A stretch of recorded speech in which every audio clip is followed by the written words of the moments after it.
Assalamualaikum warahmatullahi wabarakatuh. Innal hamdalillah nahmaduhu wa nasta'inuhu wa nastaghfiruh wa na'udzu billahi min shururi anfusina wa min sayyiati a'malina. May yahdihillahu fala mudilla lahu wa man yudlil fala hadiya lahu.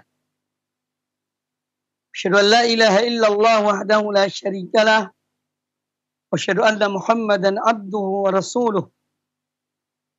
أما بعد فإن أحسن الحديث كتاب الله وخير الهدي هدي محمد صلى الله عليه وآله وسلم وشر الأمور محدثاتها وكل محدثة بدعة وكل بدعة ضلالة وكل ضلالة في النار. Kaum muslimin, kaum muslimat, para pemirsa dan para pendengar televisi dan radio Roja, dimanapun Anda berada, semoga senantiasa dirahmati Allah Subhanahu wa Ta'ala. Alhamdulillah, pada kesempatan yang baik ini kita kembali pertemukan Allah Subhanahu wa Ta'ala di majelis yang mulia ini,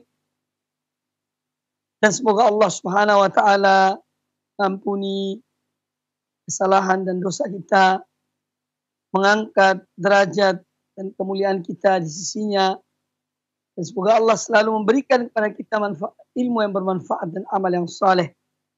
Pembahasan kita pada kesempatan yang baik ini masih dalam bab tentang adab-adab tidur. Dan hadis yang terakhir yang kami bacakan dan jelaskan adalah hadis Aisyah Ummul Mukminin radhiyallahu anha. Beliau berkata, Kana Nabi sallallahu alaihi wasallam, adalah Nabi sallallahu alaihi wasallam dahulu, yusalli minal laili 11 raka'atan, beliau salat di malam hari 11 rakaat. Fa idza tala al-fajru shalla rak'ataini khafifatain. Dan apabila fajar telah terbit, maka beliau mengerjakan salat 2 rakaat yang ringan. Tsumma taja'a ala syiqqihil ayman. Kemudian beliau berbaring dan menindihkan posisi sisi kanannya hatta yaji'al muadzinu fayu'dzinahu, sampai datang kepada beliau muadzin yang memberitahukan kepada beliau bahwa ini salat segera akan iqamah segera dikumandangkan. Dan ini sudah dijelaskan pada pertemuan yang lalu. Sekarang kita lanjutkan dengan hadis yang berikutnya. Qala al-Imam Abu Zakaria Yahya bin Sharaf An-Nawawi rahimahullah ta'ala rahmatan wasi'ah. Wa an Hudzaifah radhiyallahu anhu qala, dan dari Hudzaifah, yaitu Hudzaifah ibn al-Yaman radhiyallahu anhu, beliau berkata, Kana Nabi sallallahu alaihi wasallam, adalah Nabi sallallahu alaihi wasallam, idza akhadha adja'ahu minal lail, kalau beliau tidur di malam hari, wada'a yadahu tahta khaddihi, beliau meletakkan tangannya di bawah pipinya, jadi tangan kanannya di bawah pipinya. Tsumma yaqul, kemudian beliau berdoa dan mengatakan, Allahumma bismika amutu wa ahya. Ya Allah, dengan menyebut namamu aku mati dan aku hidup. Wa idza istayqadha qala alhamdulillahilladzi ahyana ba'dama amatana wa ilaihin nusyur. Dan apabila beliau terbangun dari tidurnya, maka beliau membaca, alhamdulillah, segala puji hanya milik Allah, alladzi ahyana ba'dama amatana, yang telah menghidupkan kami setelah mematikan kami. Wa ilaihi an-nusyur, dan hanya kepadanya, jadi manusia, dikumpulkan. Kaum muslimin dan kaum muslimat rahimani wa rahimakumullah, hadis ini menjelaskan kepada kita di antara adab-adab ketika tidur, dan ini sudah dijelaskan pada pertemuan yang lalu. Salah satu adab itu adalah menindihkan posisi kanan, menjadikan posisi kanan ini berada di bawah. Makanya Nabi alaihissalam kata Hudzaifah radhiyallahu anhu, beliau meletakkan ya tangan kanannya ini, telapak tangan kanannya di pipinya. Ini salah satu adab yang dilaksanakan oleh Nabi SAW, dilakukan oleh beliau ketika akan tidur. Sambil beliau berdoa. Ya, sambil beliau berdoa dengan menyatakan ya bahwa hidupnya dan matinya semua hanya karena Allah Subhanahu wa taala. Allahumma bismik. Ya Allah, hanya dengan menyebut namamu, amutu wa ahya, aku mati dan aku hidup. Karena manusia berada di bawah kekuasaan Allah Azza wa Jalla. Manusia tunduk pada semua ketetapan Allah Subhanahu wa ta'ala.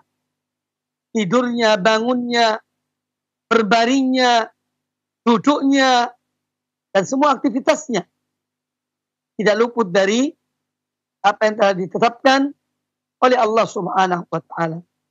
Maka kita melihat dalam hadis ini Nabi Shallallahu Alaihi Wasallam mengajarkan kepada kita tentang pentingnya mengawali suatu pekerjaan, suatu perbuatan dengan menyebut nama Allah. Nah, makanya kita ketika akan berbuat sesuatu, kita membaca Bismillah. Kita mengawali dengan Bismillah. Ya, ini menunjukkan kebergantungan kita kepada Allah Subhanahu wa Ta'ala.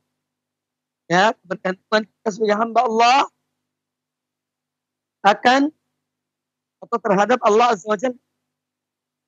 Tanpa pertolongan Allah, tanpa kekuatan dan daya dari Allah Ta'ala, pada hakikatnya kita tidak bisa berbuat apa. Tapi apa yang kita lakukan, semua dengan pertolongan Allah Azza wa Jalla. Maka sudah seyogyanya seorang hamba dalam semua aktivitasnya, dia selalu mengawali dengan Bismillah, dengan tasbih dan menyebut nama Allah. Yang sudah yang diajarkan oleh Nabi Sallallahu Alaihi Wasallam. Ketika tidur, ya Nabi membaca Bismika amutu wa ahya, Allahumma bismika amutu wa ahya. Dan ketika bangun dari tidurnya, beliau membaca, ya, memuji Allah, ya, menyanjung Allah, dan membaca Alhamdulillah. Mengapa seorang ketika dia bangun dari tidurnya dia membaca Alhamdulillah? Karena Allah masih memberikan kesempatan kepadanya untuk dapat melakukan ibadah kepada Allah Subhanahu wa Ta'ala, untuk dapat memperbanyak amal-amal kebaikan, amal-amal saleh. Maka dia bersyukur. Ya, karena kesempatan hidup seorang mukmin adalah ibadah. Al-hayatu ibadah. Hidup ini ibadah pada Allah Azza wa Jalla. Kalaupun seorang terjerumus dalam dosa, kembali pada Allah, bertobat pada Allah, berbanyak istighfar, mohon ampun pada Allah Subhanahu wa Ta'ala. Dan hendaklah seorang mengetahui bahwasanya hidup ini adalah ibadah. Ya, maka seorang ketika bangun dari tidurnya, artinya Allah masih memberikan kesempatan kepadanya untuk melanjutkan aktivitasnya, untuk meningkatkan ibadahnya kepada Allah Subhanahu wa Ta'ala setelah dia dimatikan oleh Allah dengan tidur. Yang mana tidur itu menjadikan seorang tidak tahu apapun. Ya.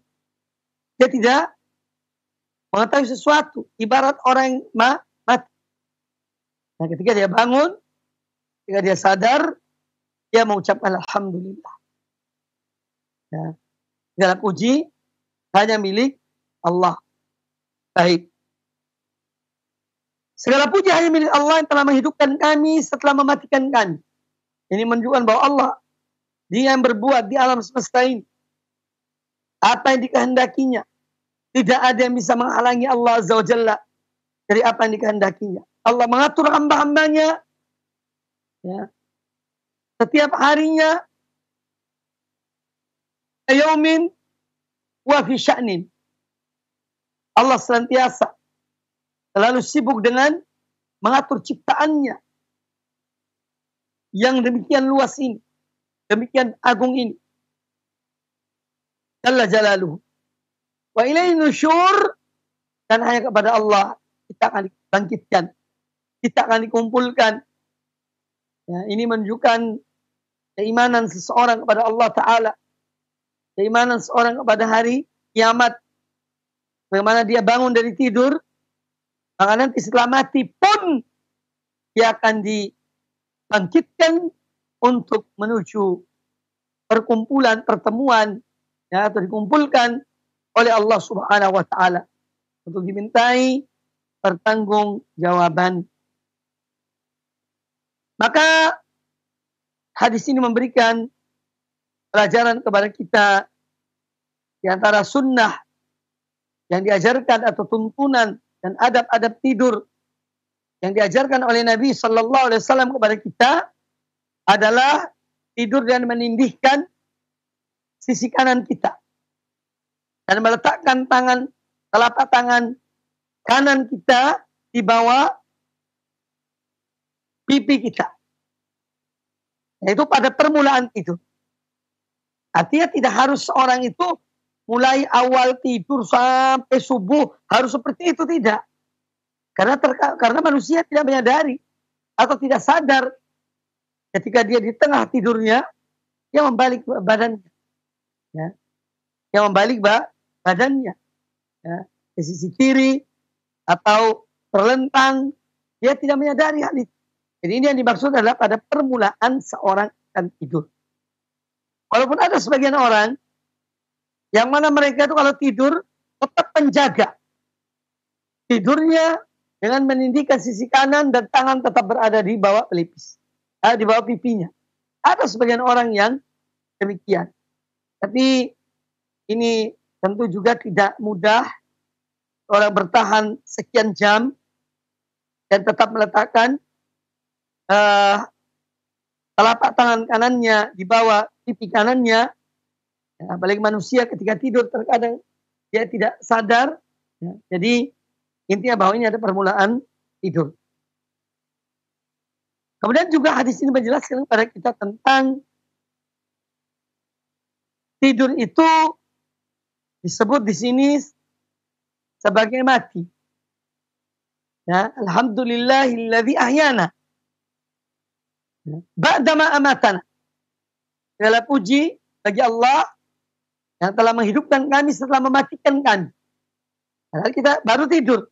Maka tidur pun bisa disebut dengan kematian. Makanya bagaimana saya jelaskan pada pertemuan-pertemuan yang lalu bahwa an-naumu akhul maut.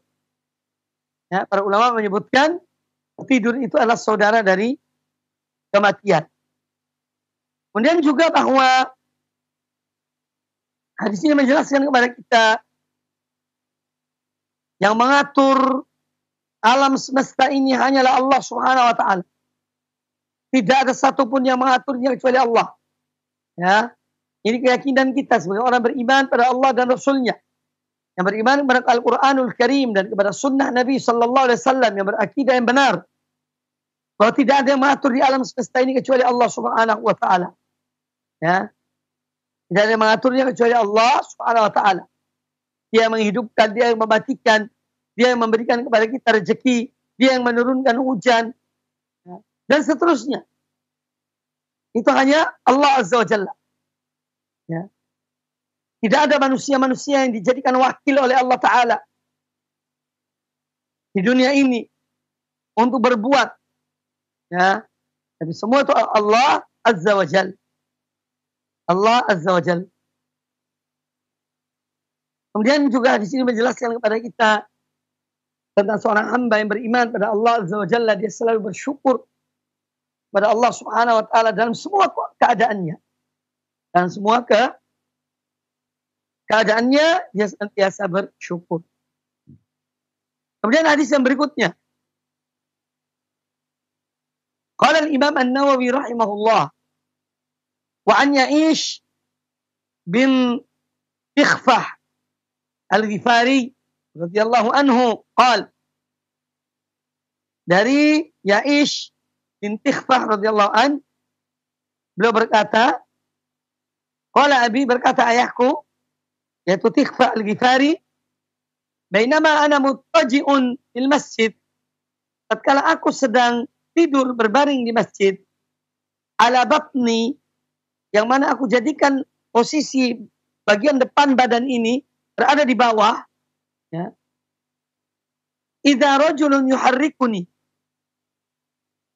birijlihi, tiba-tiba ada seseorang yang dia menggerak-gerakkan aku dan kakinya, yakni membangunkan. Faqal, lalu orang itu berkata, inna hadhihi dij'atun yubghiduha Allah. Sesungguhnya tidur semacam ini adalah tidur yang dimurkai oleh Allah. Kata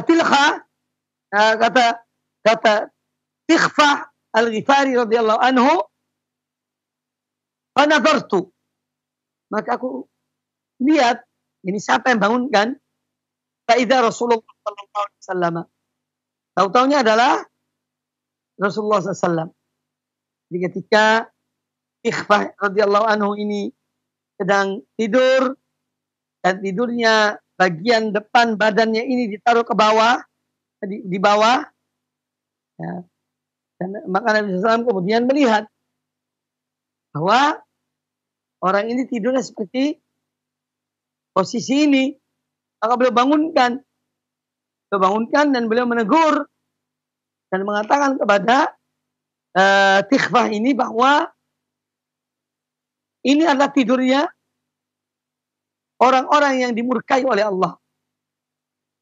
Dan nanti akan disebutkan pada riwayat-riwayat yang akan datang, bahwa itu adalah tidurnya ahlun nar, tidurnya penduduk neraka. Tidurnya penduduk neraka.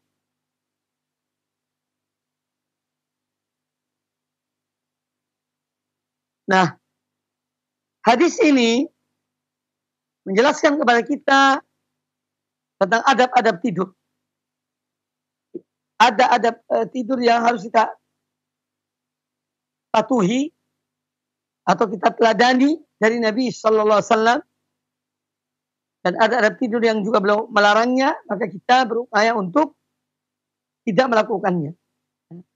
Contohnya tidur yang makruh, yang dibenci adalah tidur dengan menjadikan posisi depan badan ini di bawah, ya, karena disebutkan alasannya adalah ini tidurnya orang-orang yang dimurkai oleh Allah Ta'ala. Juga tidur ini adalah tidurnya ahlun nar, tidurnya para penghuni neraka. Kemudian hadis yang berikutnya, dan ini hadis yang terakhir dalam bab ini.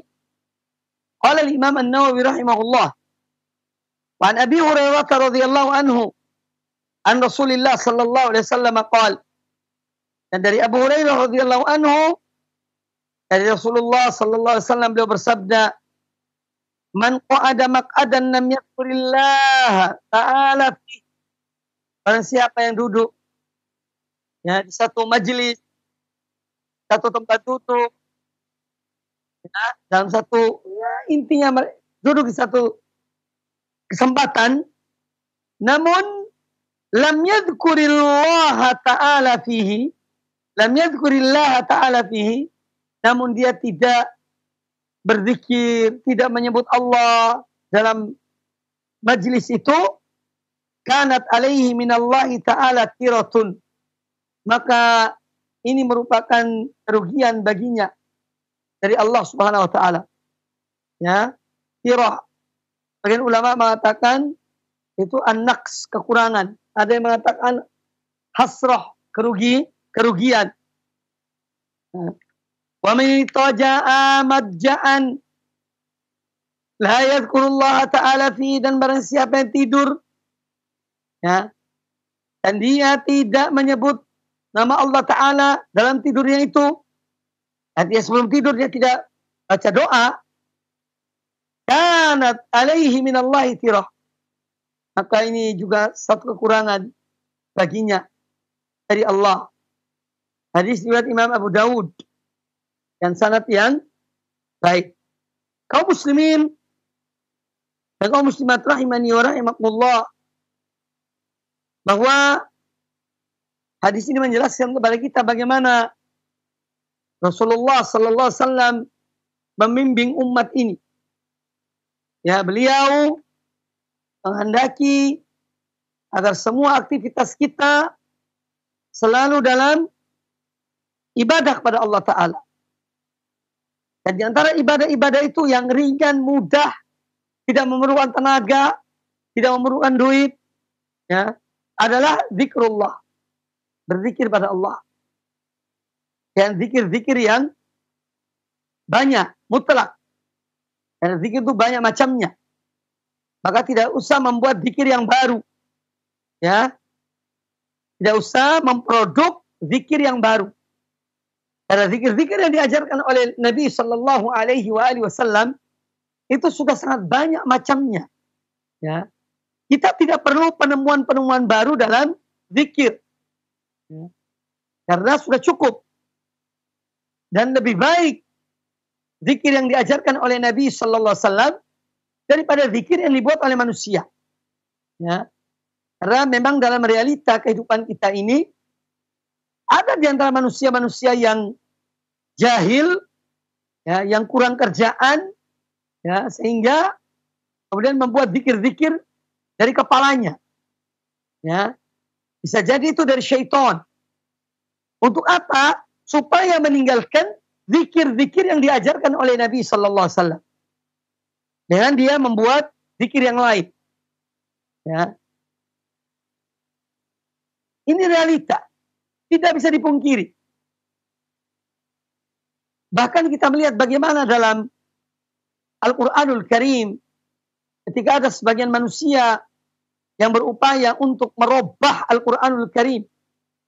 Ya, sehingga ada bacaan-bacaan yang mereka tambah-tambahi. Dan menyebut bahwa ini adalah fadilah. Kita akan mengenal ada istilah contoh Yasin fadilah. Ya, ayat sekian dibaca sekian, ayat sekian dibaca sekian. Dari mana? Tidak ada landasannya. Al-Quran yang diturunkan oleh Allah itu yang terbaik. Ya.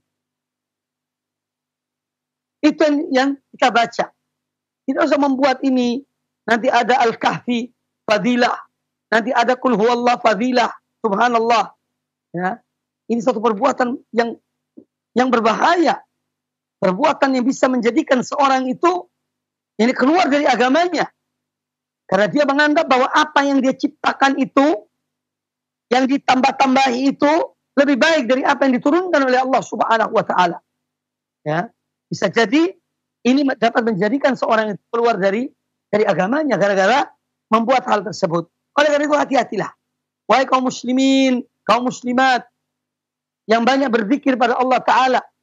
Tidak usah mencari zikir-zikir yang dibuat-buat oleh manusia. Atau Al-Quran yang ditambah-tambahi oleh manusia. Ya, ini sekian, baca 3 kali. Nanti kalau ayat sekian, baca 7 kali. Nanti ayat sekian sampai pada ayat sekian, baca sekian kali. Ya. Dengan i'tikad dan keyakinan-keyakinan bahwa bacaan ini nanti akan menjadikan rezeki itu murah dan mudah. Ini adalah iftira ala Allah. Ini satu bentuk mengada-ngada terhadap Allah Subhanahu wa Ta'ala. Jadi baca Al-Quran Karim sesuai dengan apa yang diturunkan.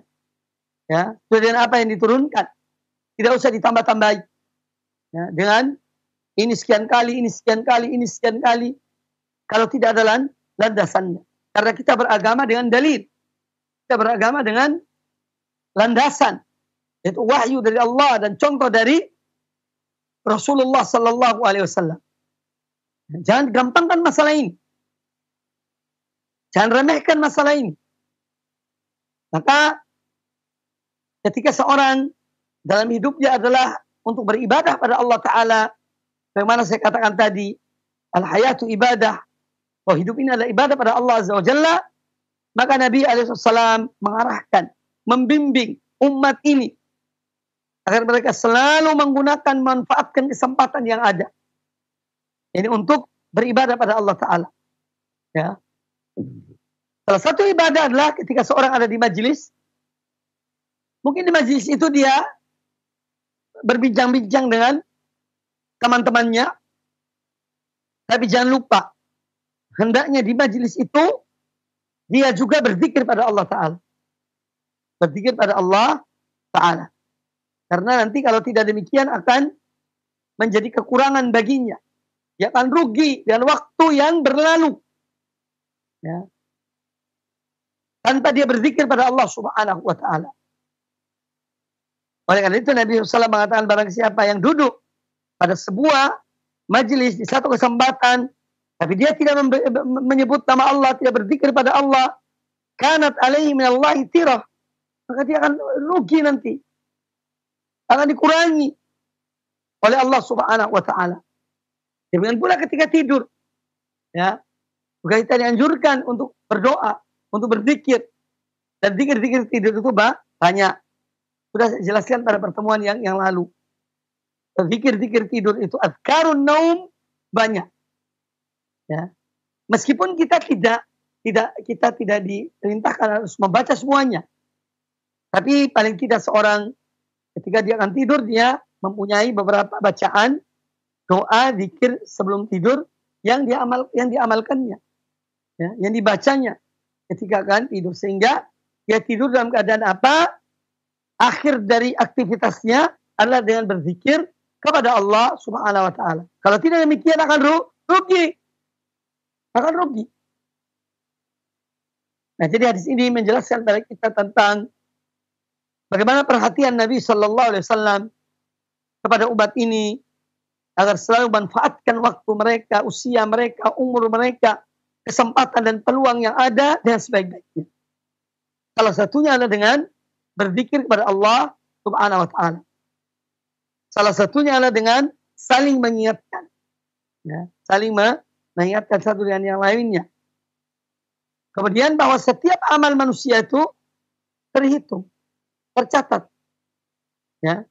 Semua amal-amal kita besar dan kecil termaktub, dicatat oleh para malaikat. Faman ya'mal mithqala dzarratin khairan yarahu. Maka barang siapa yang dia melakukan satu amal, ya, yang baik, walaupun amal itu kecil, seperti satu titik debu, maka dia akan melihat amal kebaikan tersebut di akhirat kelak. Faman ya'mal mithqala dzarratin syarran yarahu. Memang siapa yang dia melakukan satu amal keburukan, walaupun satu titik debu, dia akan melihatnya. Nah, di sini artinya satu tuntunan dari Allah kepada kita untuk apa? Tidak meremehkan amalan-amalan kebaikan meskipun itu kecil. Kita tidak gampangkan. Kemudian sebaliknya tidak meremehkan satu amalan-amalan keburukan walaupun itu kecil. Karena semua akan dilihat. Kemudian bahwa sempurnanya majelis satu kaum ketika mereka duduk, ketika mereka bertemu, ya, untuk menyempurnakan majelis itu adalah dengan berzikir kepada Allah Subhanahu wa Ta'ala. Ya. Adapun dalam majelis itu tidak ada zikirnya, hanya ada omongan ke utara, selatan, timur, barat, ketawa-ketawa, tidak ada zikirnya sama sekali, maka ini adalah satu kerugian. Dan alangkah banyaknya majelis-majelis seperti itu. Sekelompok orang, 3-4 orang berkumpul, bicara, ya, utara, selatan, tidak tahu apa yang diomongkan, tidak selesai-selesai, tanpa berzikir sedikit pun. Ini satu kerugian. Ini satu kerugian. Oleh karena itu kaum muslimin, para pemirsa rahimani wa rahimakumullah, hendaklah kita manfaatkan waktu dengan sebaik-baiknya. Nah, orang yang sudah meninggal itu menyesal karena dia sudah tidak punya kesempatan untuk melakukan satu amalan, ya, karena disia-siakannya. Maka jangan sampai seorang menyesal, dan sebelum datangnya waktu penyesalan itu, manfaatkan waktu ini dengan sebaik-baiknya. Kemudian bab yang berikutnya. Bab ke-128. Kata Imam An-Nawawi rahimahullah ta'ala, babu jawazi al-istilqa'i ala al-qafa wa wad'i ihda ar-rijlaini ala al-ukhra idza lam yakhaf inkishaf al-awrah wa jawaz al-qu'ud mutarabbian wa muhtabian. Ini bab yang menjelaskan kepada kita tentang beberapa adab cara tidur dan cara duduk yang dibolehkan. Setelah kita mengetahui pada hadis sebelumnya, ya, yaitu ada tidur yang dimakruhkan, bahkan diharamkan. Ya, sebagian ulama mengharamkannya, yaitu tidur dan cara tidurnya ahli nar, cara tidurnya penduduk neraka. Ya, dengan meletakkan bagian depan tubuh ini di bawah tanah, artinya di bagian bawah. Ini tidurnya ahlun nar. Kemudian di sini Al-Imam An-Nawawi rahimahullah pada bab ini menjelaskan kepada kita tentang cara-cara tidur yang dibolehkan secara syar'i. Kata beliau, jawazul istilqa' 'alal qafa. Istilqa' tidur terlentang dengan ini di bawah. Ya, bagian belakang tubuh kita ini di bawah. Ini dibolehkan. Wa wad'ur rijlaini 'alal ukhra. Dan seorang tidur itu sambil dia misalnya meluruskan kakinya dan meletakkan salah satu kakinya di atas yang lainnya. Ya, sambil tidur, ya, kakinya diletakkan yang satu di atas yang lainnya. Itu dibolehkan. Ya. Idza lam yakhaf inkishaf al-aurah, selama seorang tidak khawatir kalau terbuka auratnya. Kalau khawatir terbuka auratnya, ya jangan, hindari. Dan selama dia tidak khawatir akan terbuka auratnya, maka tidur ini termasuk yang dibolehkan. Wa jawaz al-qu'ud mutarabbian wa muhtabiyan. Kemudian yang kedua yang dijelaskan oleh An-Nawawi tentang bolehnya duduk mutarabbian. Ya, duduk bersila. Ya, duduk bersila dan menyilangkan kaki yang kiri ke arah kanan, yang kanan ke kiri. Duduk yang pada umumnya ya kita lakukan. Kemudian wa muhtabian itu duduk dengan menyandarkan, duduk dengan cara memeluk dan mendirikan betis, kemudian memeluk. Ya, itu disebutkan demikian. Ya, jadi orang duduk, ya, kemudian dia angkat kedua betisnya, dia tegakkan kedua betisnya, kemudian dirangkul betisnya, ya, sambil memegang pergelangan tangannya. Ini namanya ihtiba. Namanya ihtiba. Itu diantara cara tidur dan cara duduk yang dibolehkan. Qala An-Nawawi rahimahullah, wa an Abdullah bin Zaid radhiyallahu anhuma, Abdullah bin Zaid radhiyallahu anhuma, annahu ra'a Rasulullah sallallahu alaihi wasallam mustalqiyan fil masjid. Bahwa Abdullah bin Zaid radhiyallahu anhuma pernah melihat Rasulullah SAW tidur terlentang di masjid Nabawi, wadi'an ihda rijlaihi 'ala al-ukhra, sambil meletakkan, ya, menaikkan kaki kanan, salah satu kakinya di atas yang lainnya. Ya, beliau tidur meluruskan kaki beliau sallallahu alaihi wasallam, kemudian yang satu yang dimuat di atas yang lainnya. Ini dilihat dan disaksikan oleh Abdullah bin Zaid. Ya, nah ini menunjukkan bagaimana para sahabat itu mencermati semua yang dilakukan oleh Nabi Sallallahu Alaihi Wasallam. Dan ini menunjukkan bahwa memang Islam itu mencakup semua aspek hidup. Bahkan cara tidurnya pun ada contohnya. Itulah din kamil.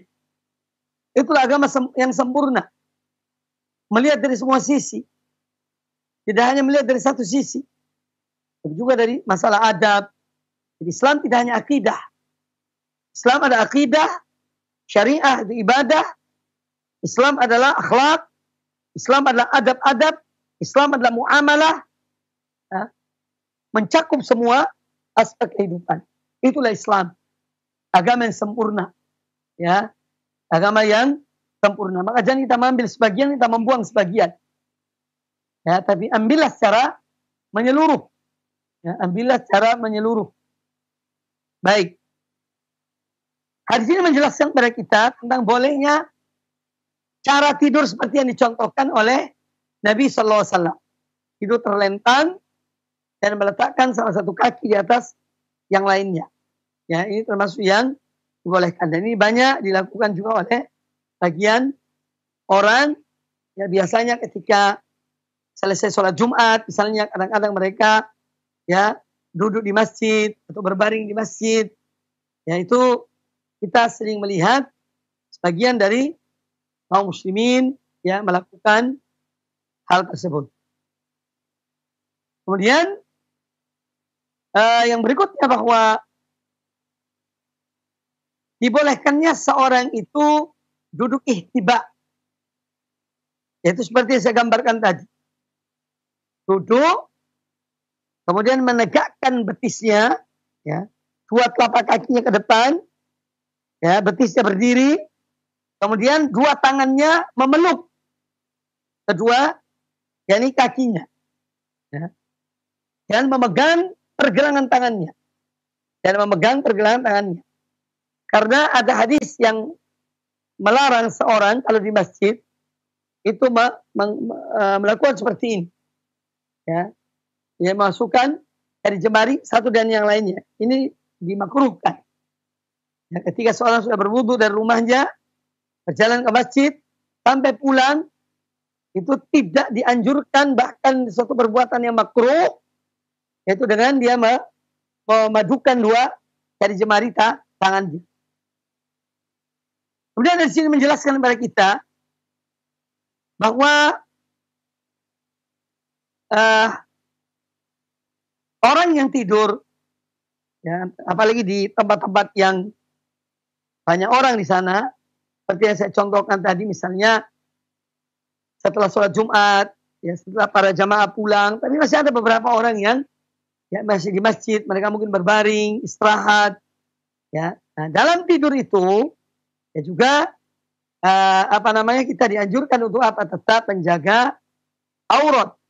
Bagaimana yang disebutkan di dalam judul ini oleh Imam An-Nawawi, ya, tentang tidur tersebut selama aman dari penglihatan orang kepada auratnya. Kemudian hadis yang berikutnya.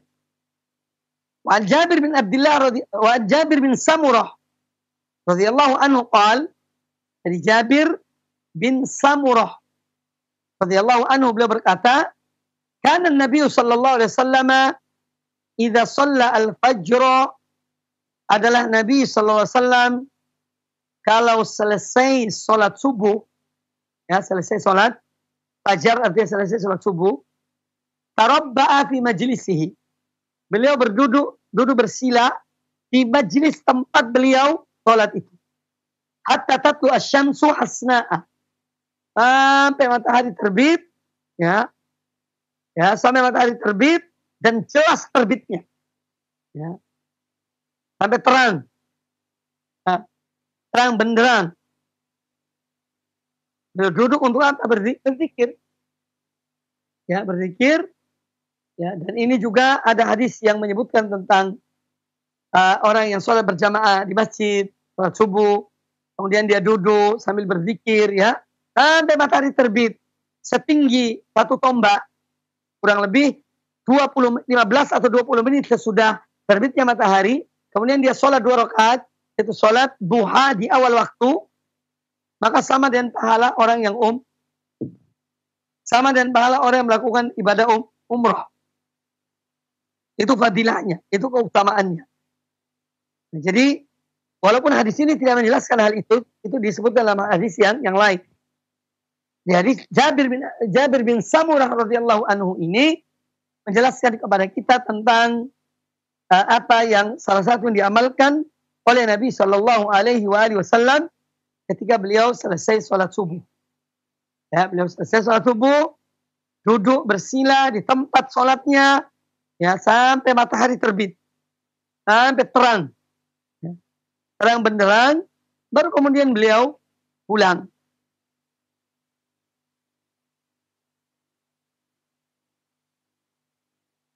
Kemudian disebutkan dalam hadis yang lain, dikeluarkan oleh Imam Muslim. Al-Imam Muslim menyebutkan, karena artinya bahwa adalah beliau sallallahu alaihi wasallam la yaqumu min musallahu alladhi yusalli fihi subha awil ghada hatta tatlu asy-syams. Jadi Nabi sallallahu alaihi wasallam biasanya beliau itu kalau selesai sholat subuh, beliau duduk di tempat sholatnya. Ya, beliau duduk di tempat sholatnya sampai matahari terbit. Fa'idha tola'at. Nah, apabila matahari telah terbit, qoma, beliau bangkit, bangun. Wa kanu yatahaddatsun. Sementara para sahabat-sahabat yang lainnya sedang berbincang-bincang. Ya. Ayakhuduna fi amril jahiliyah. Kadang-kadang mereka berbincang-bincang tentang perkara-perkara ketika mereka dahulu di zaman jahiliyah. Fayadhakuna bainahu wa yadhakun. Kemudian mereka sambil tertawa, ini mengenang masa lalu mereka ketika di zaman jahiliyah. Wa yabtasim. Dan Nabi SAW ketika melihat mereka lakukan hal tersebut, beliau hanya tersenyum. Beliau hanya tersenyum. Ya. Jadi ini hadis sahih riwayat Imam Muslim tentang Nabi Shallallahu Alaihi Wasallam kalau sholat subuh beliau duduk di tempat sholatnya sampai matahari terbit. Kemudian beliau bangkit, beliau bangun. Sementara para sahabat sedang berbincang-bincang menyebutkan perihal-perihal yang mereka lakukan atau yang terjadi di zaman jahiliyah. Kemudian mereka sambil tertawa, ya, dan Nabi Shallallahu Alaihi Wasallam ketika melihat mereka seperti itu, beliau tersenyum. Nah, ini menunjukkan tentang dianjurkannya seorang selesai sholat subuh, dia duduk di tempat sholatnya. Ya, selesai sholat subuh berjamaah, maka dia duduk di tempat majelisnya, tempat sholatnya, sampai matahari terbit dan meninggi. Ya, kemudian dia sholat 2 rakaat. Kalau ada yang bertanya, Ustaz, sholat apakah yang 2 rakaat itu? Jawabannya sholat itu sholat duha. Karena kita tidak jumpai sholat syuruk. Bagian orang mengatakan sholat syuruk. Sebetulnya sholat 2 rakaat yang disebutkan dalam hadis di antara riwayat Imam At-Tabrani tentang sholat berjamaah subuh kemudian duduk sampai matahari terbit, setelah kurang lebih matahari itu setinggi 1 tombak, maka kita dianjurkan sholat 2 rakaat. Sholat 2 rakaat ini bukan sholat syuruk, tapi sholat duha di awal waktu. Jadi niatnya sholat duha. Niatnya adalah sholat duha, bukan sholat syuruk. Sholat duha 2 rakaat, kemudian pulang.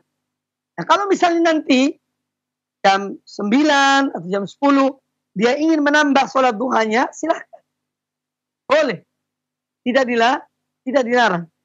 Ya, jadi sholat duha, ya, yang pertama kali dia lakukan ketika yang disebutkan tadi, sholat subuh, duduk sampai matahari terbit, setelah setinggi 1 tombak, kurang lebih 15 menit setelah terbit, dia sholat 2 rakaat. Sholat ini namanya sholat duha. Ya, niatnya adalah sholat duha. Karena dia dilakukan di awal waktu duha. Karena saya pernah ditanya, kalau seorang sudah sholat yakni duha pada saat itu, ya 2 rakaat, boleh nggak dia lanjutkan lagi? Setelah dia kembali ke rumahnya, ingin menambah sholat duhanya. Karena ada orang sholat duha 8 rakaat, ya, ada kurang dari itu atau lebih dari itu. Maka kami katakan boleh, ya. Nanti kalau di rumah, ya, dia menambah sholat duhanya. Kemudian di sini menjelaskan kepada kita tentang apa yang diperbincangkan oleh para sahabat. Jika mereka duduk, mereka mengenang masa lalunya, mereka berbicara dan membicarakan hal-hal tentang ketika mereka di zaman jahiliyah dan bagaimana mereka setelah Islam. Ya, ini penting. Ya, seorang mengetahui masa-masa dia itu jahil, ya, setelah dia mendapatkan ilmu, setelah dia belajar, setelah dia ngaji, ya, ini untuk apa? Untuk menjauhi hal-hal yang pernah dia lakukan, yang menyimpang dari tuntunan Allah dan Rasulnya. Ya. Makanya orang yang tidak tahu jahiliyah itu berbahaya.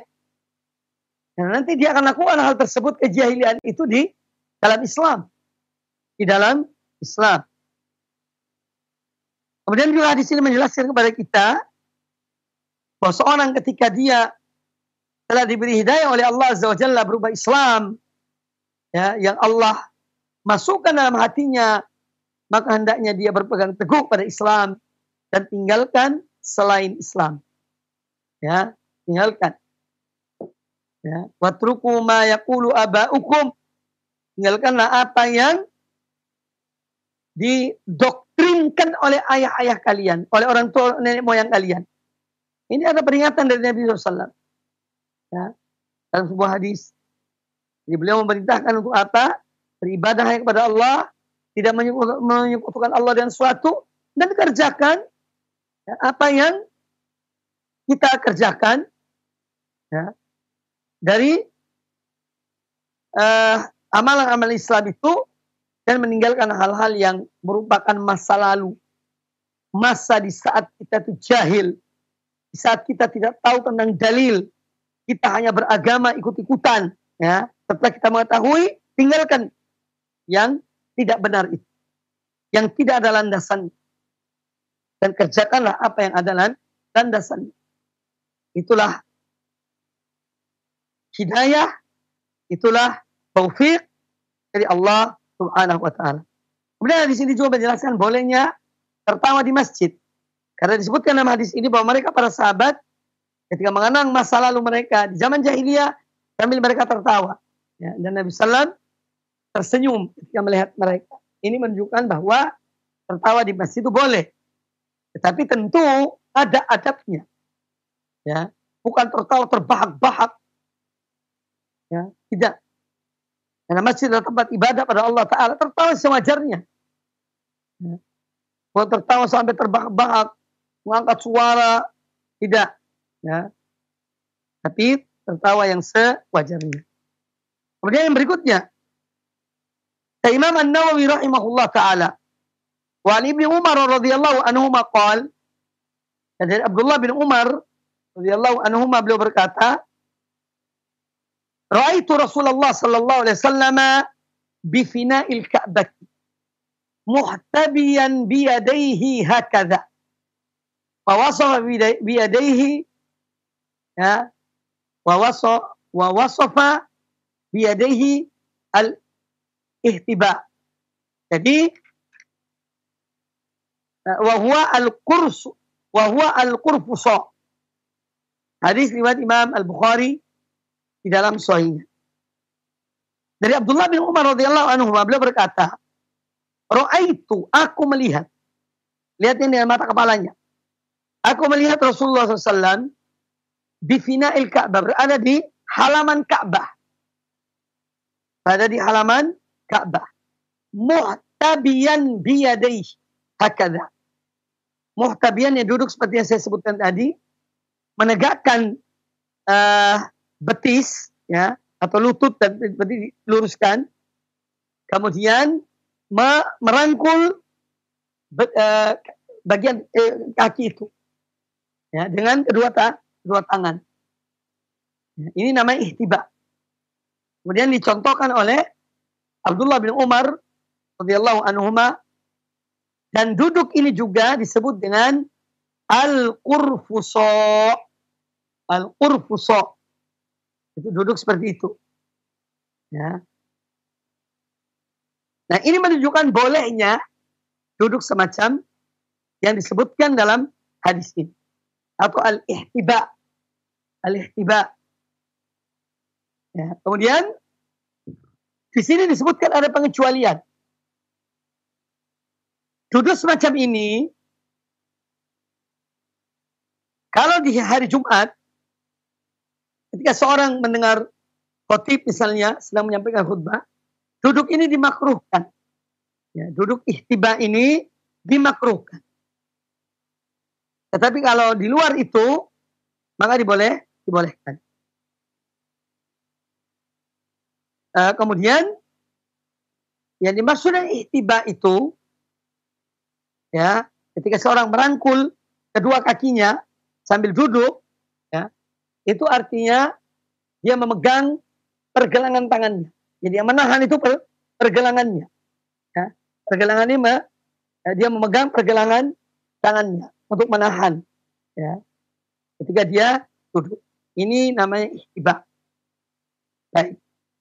Kemudian di sini juga menjelaskan kepada kita tentang yang saya sebutkan tadi, ya, duduk ini dibolehkan, dan ketika menyambung dua tangan itu, dan cara memegang pergelangan tangan, dan bukan dengan menyatukan jari jemari. Ini tidak. Tapi dengan memegang pergelangan tangan. Baik, kemudian hadis yang berikutnya, hadis dhaif. Kita melihat tidak perlu dibaca. Dan kemudian hadis yang berikutnya, wa an Asy-Syarid bin Suwaid radhiyallahu anhu qala.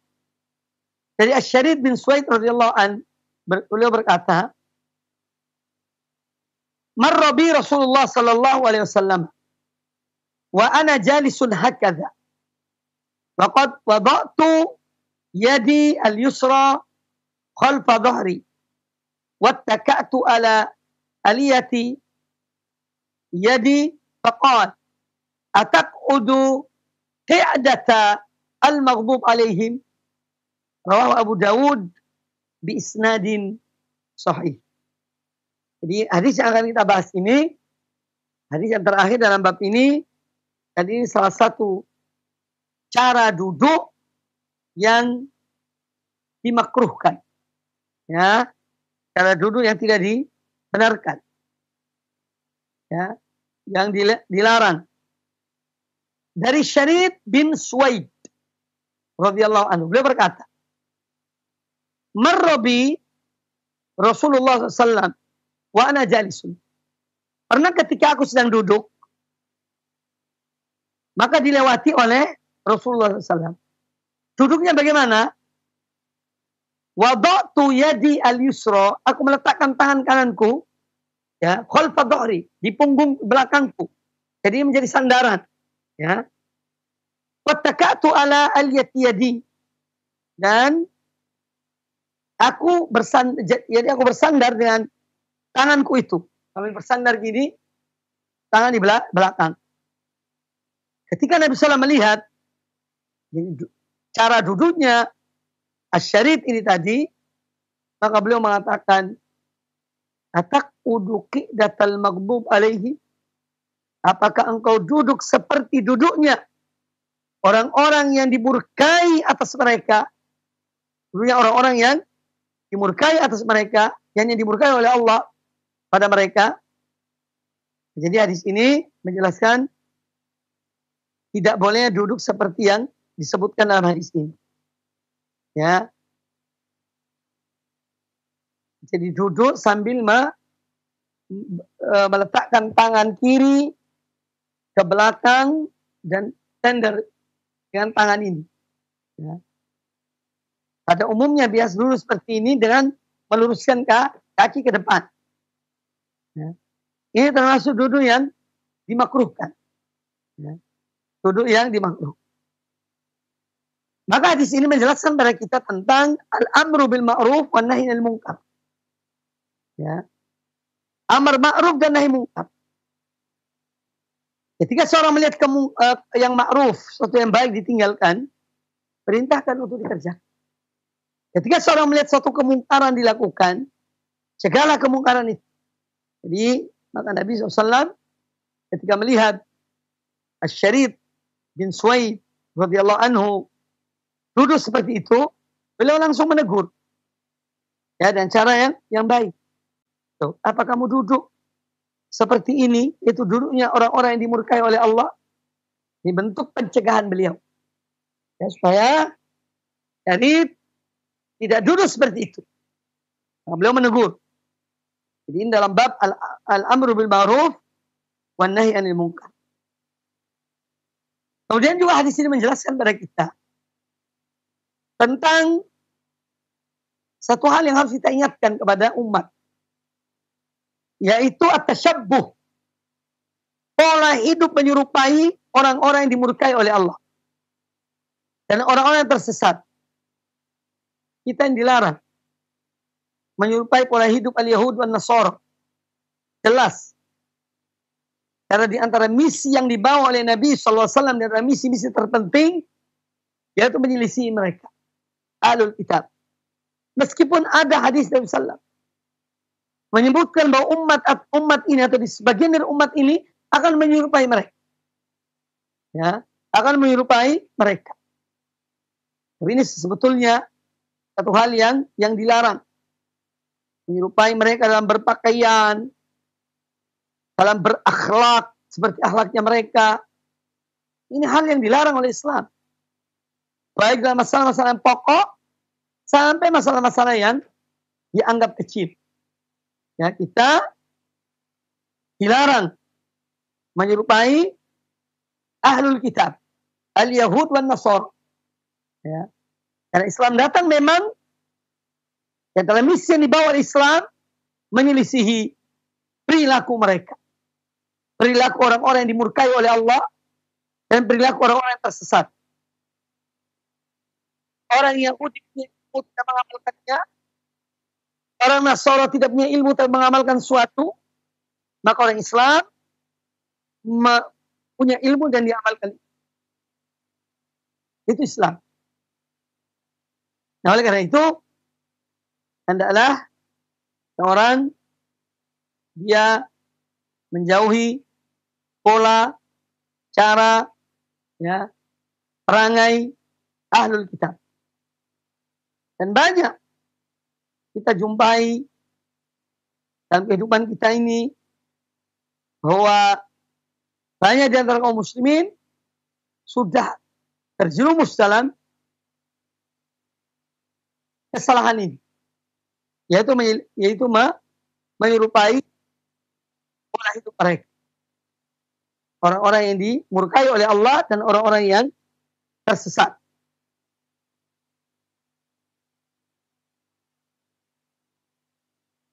Kemudian juga yang diambil dari hadis ini bahwa khususnya dalam bab ini kita dilarang untuk ya duduk seperti duduknya mereka. Jadi sampai duduk pun dilarang menyerupai mereka. Ya, apalagi pakaiannya, hanya di antara kaum muslimin, kaum muslimat sudah mengikuti pola-pola pakaian mereka. Ya, naudzubillah, termasuk dalam hal ini misalnya pola-pola rambut-rambut mereka, gaya hidup mereka. Ya, orang-orang itu berbuat sesuatu diikuti. Ya. Ini sudah banyak yang kita lihat, kita saksikan dari sebagian dari kaum muslimin yang menyerupai gaya hidup orang-orang al-maghdub alaihim, yang dimurkai oleh Allah atas mereka, wad-dhalin, dan orang-orang yang tersesat.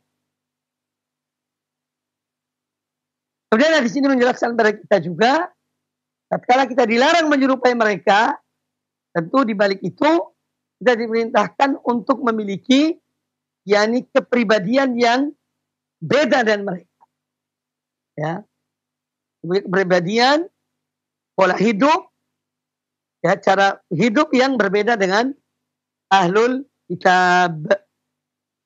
Ini yang kita diharapkan oleh agama ini. Baik.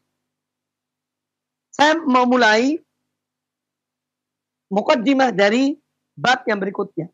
Tapi penjelasan hadisnya insyaAllah di waktu yang akan datang. Kemudian kita memasuki sesi berikutnya, itu tanya jawab. Kata Imam An-Nawawi rahimahullah ta'ala, babu adabil majlisi wal jalis. Bab tentang adab di dalam satu majlis. Dan adab ketika berada dengan seorang teman duduk kita. Apa yang harus kita lakukan? Bagaimana adab kita? Ya, ketika kita berada di satu majlis. Jadi ini pun menunjukkan apa yang saya katakan tadi tentang bagaimana Islam telah mengatur seluruh aspek kehidupan ini. Ya, seluruh aspek kehidupan diatur oleh Islam. Intinya adalah hadis yang sebelumnya tadi, yaitu kita berupaya tidak menyerupai ahlul kitab. Ya, walaupun banyak di antara kaum muslimin yang mengikuti ahlul kitab dari masalah-masalah yang besar sampai masalah yang kecil. Ketika Nabi Sallallahu Alaihi Wasallam berada di kota Madinah, beliau itu sholat menghadap ke Baitul Maqdis dan membelakangi Ka'bah. Karena Ka'bah berada di sebelah selatan, Madinah berada di sebelah utara, Masjid Aqsa lebih utara lagi. Sehingga Nabi SAW ketika sholat bersama kaum muslimin menghadap ke arah Masjid Aqsa dan membelakangi Masjidil Haram.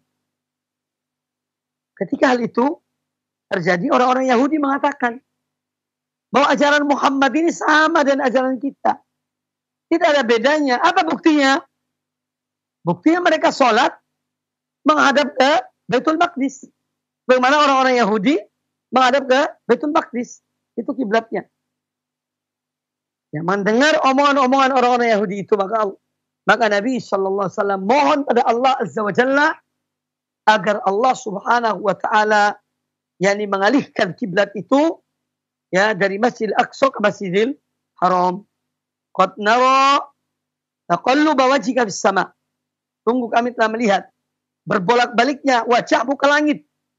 Yani minta pada Allah Ta'ala supaya Allah alihkan kiblat itu.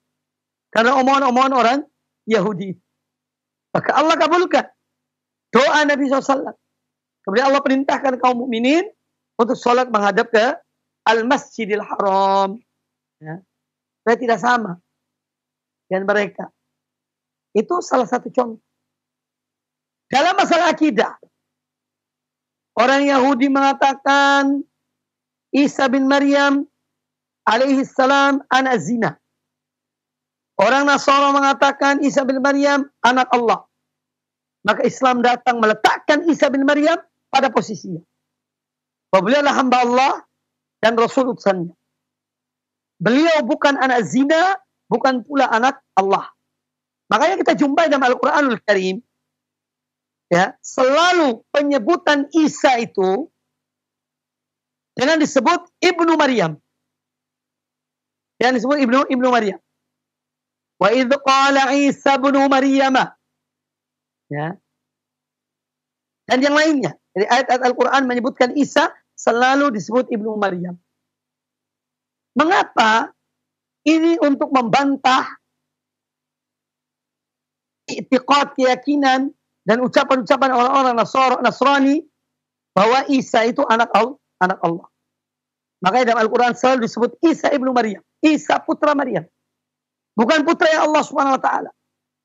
Ya. Allah lam yalid wa lam yulad. Ya. Wa lam yakul lahu kufuwan ahad. Allah tidak beranak dan tidak diperanakkan. Dan tidak ada satupun yang menandingi, yang menyeterai, yang menyamai dan Allah Subhanahu wa Ta'ala. Ini akidah kaum mukminin, akidah kaum muslimin ya, tentang Isa Ibnu Maryam. Ya, yang menyelisihi ini dan menyelisihi itu. Ya. Mereka mengambil jalan yang tengah sesuai dengan apa yang Allah letakkan, ya Allah beritahukan tentang Isa bin Maryam alaihi salam.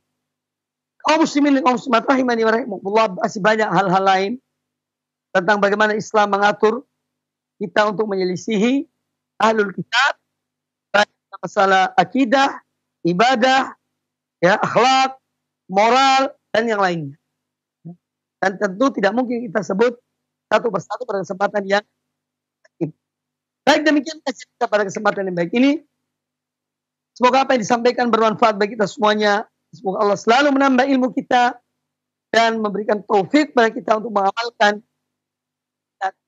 Aqulu qawli hadza wa jazakumullahu khairan. Jazakumullahu khairan wa barakallahu fiikum atas materi bahasan nasihat berharga yang penuh manfaat di kesempatan pagi hari ini dari penjelasan kitab Riyadhus Shalihin. Ikhwatal Islam, untuk selanjutnya kita memasuki sesi tanya jawab.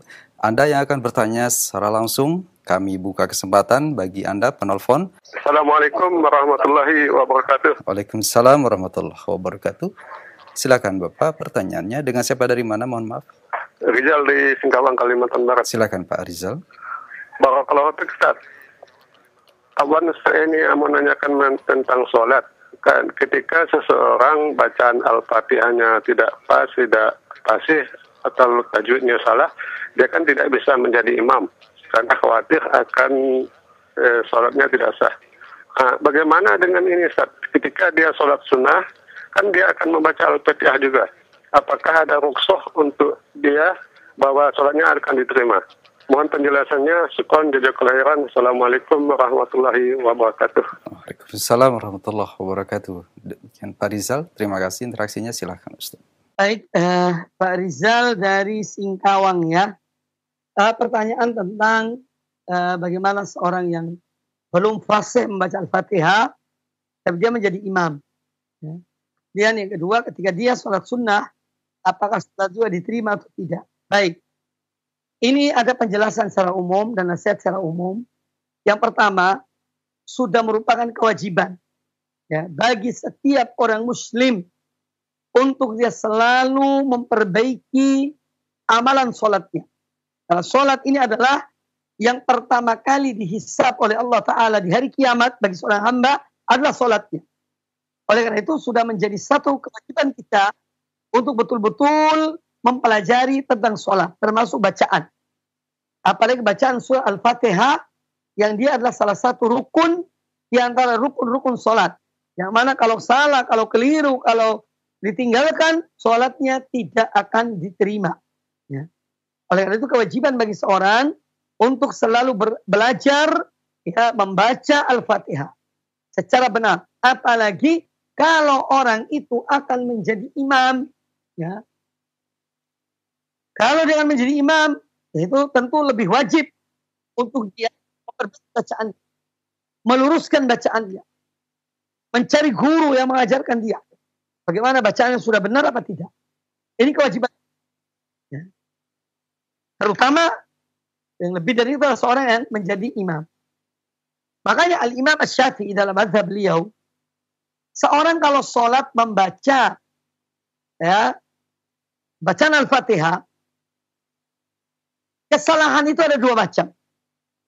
Ada kesalahan dalam membaca ya, Al-Fatihah, kesalahan yang sampai merubah makna dari ayat yang dibaca.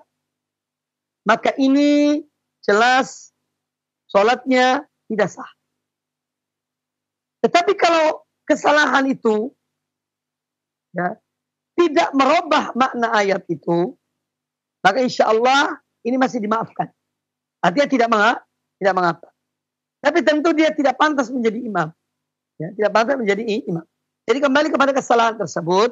Kalau kesalahan seorang yang salah dalam membaca, ya, entah dalam makhraj hurufnya, dalam bacaan-bacaannya itu, kalau kesalahan itu sampai merubah makna ayat, maka ini jelas tidak benar sholatnya dan tidak sah sholat. Tetapi kalau kalau kesalahan itu tidak sampai merubah makna ayat, maka sebagian ulama masih mentolerir kesalahan itu. Ya. Jadi seyogyanya bagi seorang untuk selalu memperbaiki bacaannya, memperbaiki bacaannya. Maka kami anjurkan kepada siapa saja, ya, tidak kepada person tertentu. Orang kalau dia itu akan jadi imam, seseorang akan jadi imam, hendaknya dia itu melihat dirinya, pantas atau tidak dia menjadi imam. Nah, kadang-kadang memang di sebagian masyarakat kita, bagian kaum muslimin, ada yang tidak mau tahu. Intinya aku harus jadi imam, titik. Karena aku adalah pemuka masyarakat di tempat ini. Misalnya seperti itu. Nah, ini hati-hati. Dia bertanggung jawab di hadapan Allah Subhanahu wa taala. Ya, dia bertanggung jawab di hadapan Allah taala karena dia menjadi imam. Ya, oleh karena itu, seorang harus betul-betul memperhatikan bacaannya. Kalau dia tahu bahwa ada orang yang lebih pantas jadi imam, lebih fasih dalam membacanya, berikan pada orang itu. Berikan pada orang itu untuk menjadi imam. Jangan kita memaksakan diri kita sementara bacaan kita tidak karuan. Salah. Karena ini juga mengganggu kehusyuan orang yang sholat. Orang yang sholat di belakang sebagai makmum, kalau mendengar imamnya bacaannya, yakni banyak salahnya, banyak kelirunya, membuat terganggu sholat. Ya, oleh karena itu, hendaklah seorang mengetahui dirinya, ya, dan berbahagialah orang yang mengetahui dirinya. Bagaimana dikatakan, rahimallahu imra'an arafa qadra nafsihi. Allah merahmati seorang yang tahu akan ukuran dirinya. Ya. Maka kalau seorang mengetahui dirinya, aku tidak pantas jadi imam karena bacaanku tidak, masih banyak salahnya, banyak kelirunya, ya jangan jadi imam. Berikan kepada yang pantas menjadi imam. Nah, ini nasihat secara umum dalam masalah ini.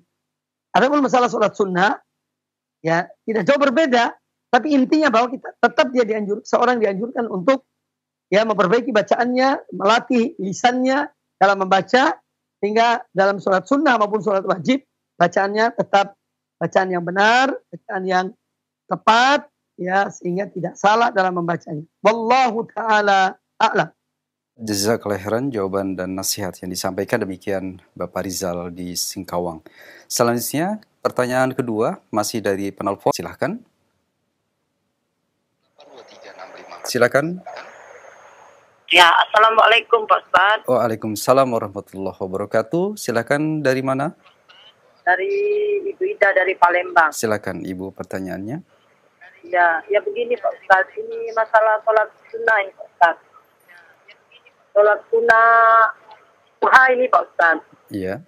Ya, katanya itu kalau kita habis sholat subuh, kita itu kan ini kalau kita sholat di rumah apa boleh apa tidak ya Pak Ustadz?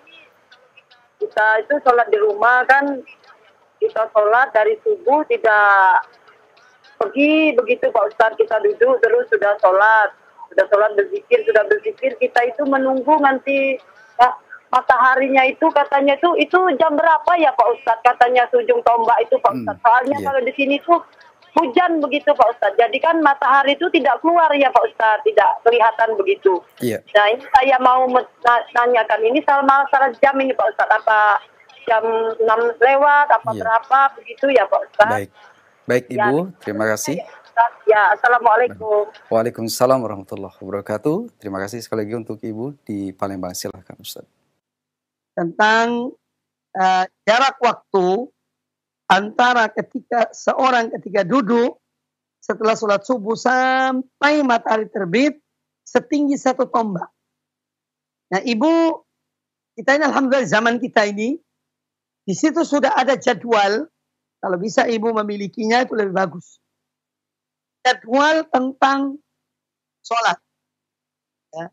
Jadwal sholat subuh, dengan tanggalnya, ya ini sudah dengan mudah kita bisa mendapatinya.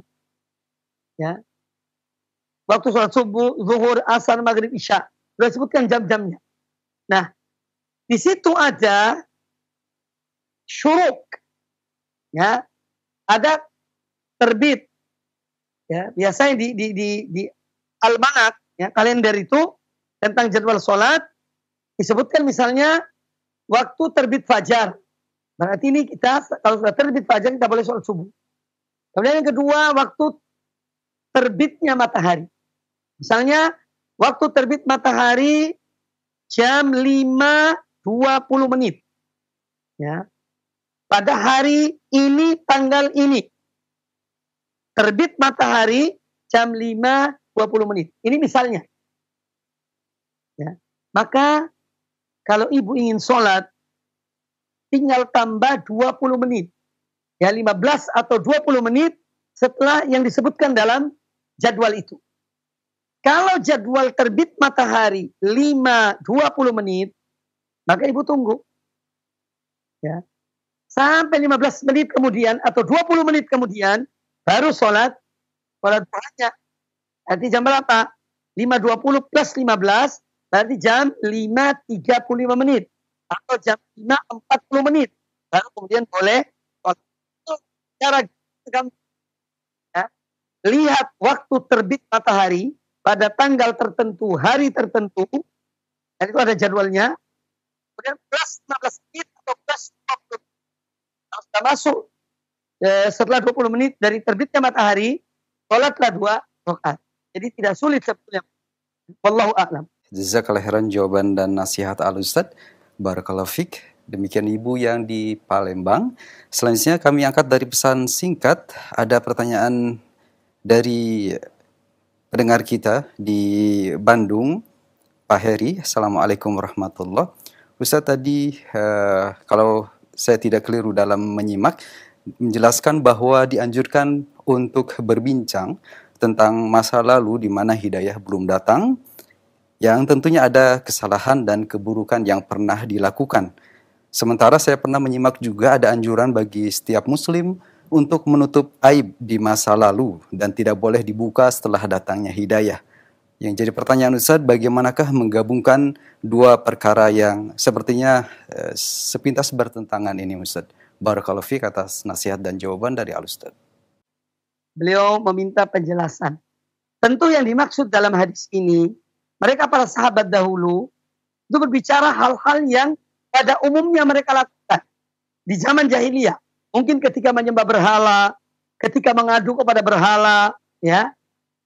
Itu yang dimaksud. Adapun aib-aib pribadi, ya tentu kita tidak dengar untuk membicarakannya. Orang pernah berbuat sesuatu yang haram, misalnya. Ya, di masa dia belum mengetahui. Di masa dia belum hijrah kepada yang dia ada pada saat ini. Nah itu tidak perlu atau tidak boleh dia ditekan. Bahkan na'udzubillah min dzalik, ada sebagian membanggakan. Itu tidak dibenarkan dan itu haram hukumnya.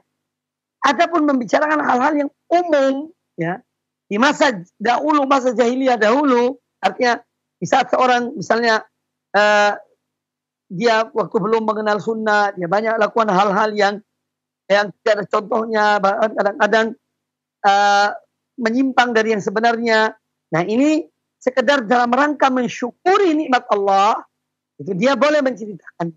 Jadi biasanya pada umumnya tidak hanya dia lakukan, ada beberapa orang lain yang dulu saya ketika ini begini dan begitu, ya.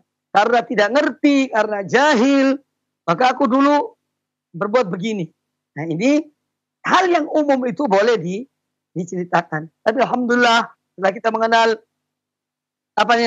dalil, kita mengetahui dalil, kita belajar ilmu agama dengan dasar-dasar yang jelas, kita tinggalkan hal-hal itu. Jadi ini dalam hal ini boleh. Tapi kalau hal pribadi, dosa-dosa yang dilakukan secara pribadi, ya, kalau dia dulu naudzubillah pernah berzina, pernah ini, pernah itu, ini tidak boleh disebutkan. Sudah cukup bertobat pada Allah Taala. Jangan dia mengatakan lagi. Tapi tutuplah aib. Ini mudah-mudahan bisa dipahami.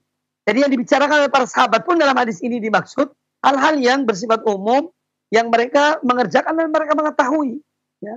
Mereka mengetahui satu dan yang lainnya. Seperti yang saya contohkan tadi, mungkin ada yang mengadu ke berhala, seperti zamannya dikisahkan tentang Umar bin Khattab radhiyallahu an, pernah beliau zaman jahiliyah, ya, setelah menyembah membuat patung dari kurma itu, semacam bentuk patung, kemudian setelah dia sembah, dia sujud. sembah pada patung itu, dimakan korbannya. Nah ini contoh, entah kita lepas dari berita itu benar atau tidak. Tapi ada kisah seperti itu. Ya, dia tertawa. Ya, ketika dia membentuk patung dari buah korma. Setelah dia ibadahi benda itu, setelah selesai dimakan korbannya. Kemudian tertawa dia. Ini alangkah jahilnya kita dulu itu. Nah ini contoh-contoh yang mereka bicarakan. Wallahu a'lam. Dan ini adalah yang terakhir sepertinya Ustaz, karena waktu yang tidak mencukupi. Di kesempatan atau di penghujung acara, kami memohon ikhtitam atau kesimpulan akhir yang akan Ustaz sampaikan. Silahkan Ustaz. Baik kaum muslimin, kaum muslimat rahimani wa rahimakumullah, para pemirsa dan para pendengar televisi dan radio Roja, dimanapun Anda berada, semoga Allah senantiasa menganugerahkan pada kita semuanya ilmu yang bermanfaat dan amal yang soleh. Pada kesempatan yang baik ini saya hanya ingin mengingatkan kepada kita semua, terutama diri saya, agar mari kita ini manfaatkan kesempatan dan waktu yang ada, peluang yang diberikan oleh Allah Ta'ala kepada kita, untuk terus kita menuntut ilmu, terus belajar, terus bertanya hal-hal yang tidak kita ketahui, dan kita berupaya untuk mengamalkannya atau mengajarkan kepada keluarga kita, karena memang itulah satu hal yang seyogyanya dilakukan oleh seorang. Ya, ini satu nikmat yang besar Allah berikan kepada kita, ada nikmat ilmu yang bermanfaat dan amal yang soleh. Oleh karena itu, Allah perintahkan dalam Al-Quranul Karim, apabila kita sibuk selesai dari pekerjaan-pekerjaan duniawi dan yang lainnya, segera kita kembali kepada ibadah pada Allah Ta'ala dengan beragam macam ibadah. Fa'idha faragta fansab. Kalau kamu sudah berhenti, selesai dari urusan-urusan duniawi, maka tekunlah dalam beribadah pada Allah Subhanahu Wa Ta'ala. Salah satu ibadah yang sangat bermanfaat bagi seorang adalah dia belajar, dia menuntut ilmu, dia membaca. Ya, dan demikian, insya Allah ilmunya akan berkah, waktunya akan berkah, ya, sehingga kalau dia dipanggil oleh Allah Ta'ala, dia telah berbuat sesuatu yang baik untuk dirinya, bermanfaat untuk dirinya, baik di dunia maupun di akhirat. Dan menutup kajian ini, kami haturkan jazakumullah khairan kepada guru yang di Jakarta, dan pula yang di Surabaya, dan dimanapun Anda berada sebagai pendengar dan pemirsa. Semoga bermanfaat bagi kita semuanya. Apabila ada kata-kata yang kurang berkenan, saya mohon maaf. Aqulu qouli hadza wa astaghfirullah li wa lakum. Subhanakallahumma wa bihamdika, asyhadu an la ilaha illa anta, astaghfiruka wa atubu ilaik. Wa sallallahu wa sallam wa barak ala nabiyyina wa ala alihi washabihi ajma'in. Assalamualaikum warahmatullahi wabarakatuh.